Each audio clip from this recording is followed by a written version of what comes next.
નમસ્કાર, star India TV ન્યૂઝમાં આપનું હાર્દિક સ્વાગત છે। આપ જોઈ રહ્યા છો સ્ટાર ઇન્ડિયા ટીવી ન્યૂઝ, સત્યની વાતે સત્યની સાથે। જાલોદ બોનીબેન એમ શેઠમાં નોકરી કરતા શિક્ષકે બીજેડ ગ્રુપમાં એજન્ટ બની ગ્રાહકોના નાણાં ડૂબાડ્યા। હાલ ગુજરાતમાં બીજેડ ગ્રુપમાં કરોડોનું કૌભાંડ બહાર આવેલ છે।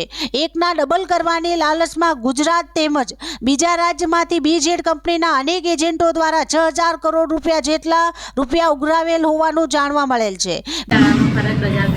कल्पेश कुमार विदेशी 17/13/2024 रोज हाजर थया था। त्यारबाद 14/6 कपात पगाરની રજાઓ પર હતા। તેનો રજા રિપોર્ટ પણ ઓફિસમાં આપેલ છે, જાણ કરેલ છે।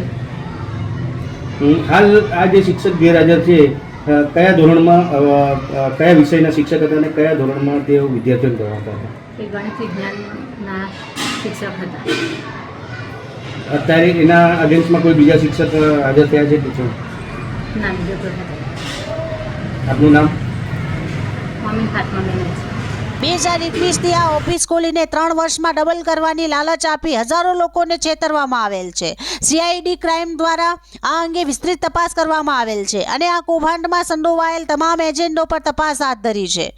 જાલોદ બોનીબેન એમ શેઠ કન્યા શાળામાં નોકરી કરતો ગણિત વિજ્ઞાનનો શિક્ષક કલ્પેશ કાંટ આ કંપનીમાં એજન્ટ હોવાનું બહાર આવેલ છે, પરંતુ આ શિક્ષક આ શાળામાં ફક્ત કાગળ પર જ નોકરી કરતો હોવાનું બહાર આવ્યું છે।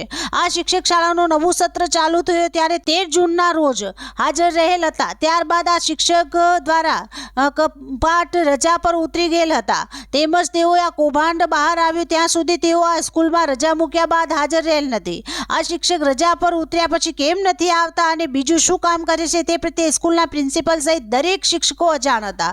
રજા પૂરી થયા બાદ શિક્ષક હાજર નહીં થતા તેને કારણદર્શક નોટિસ પણ 25/11/2024ના રોજ આપવામાં આવેલ હતી, પરંતુ આ શિક્ષક દ્વારા કોઈ પણ જવાબ આપવામાં આવ્યો નહોતો। આ શિક્ષક બીજેડ કંપનીમાં એજન્ટ બની કેટલી વાર મોંઘી દાટ ગિફ્ટ મેળવી હોય તેવા ફોટા તેમજ સમાચારો સોશિયલ મીડિયા પર ચાલી રહેલ છે। હવે આ બીજેડ ગ્રુપના કૌભાંડ બહાર આવતા આ એજન્ટ બની કામગીરી કરતો શિક્ષક હાલ ક્યાં છે તે કોઈ જાણતું નથી, એટલે ક્યાંક આ મહાકૌભાંડને લીધે ભૂગર્ભમાં ઉતરી ગયેલ હોય તેવું લોકો માની રહેલ છે। Star India TV news, Jhalod reporter Pankajbhai Pandit, જિલ્લા દાહોદ।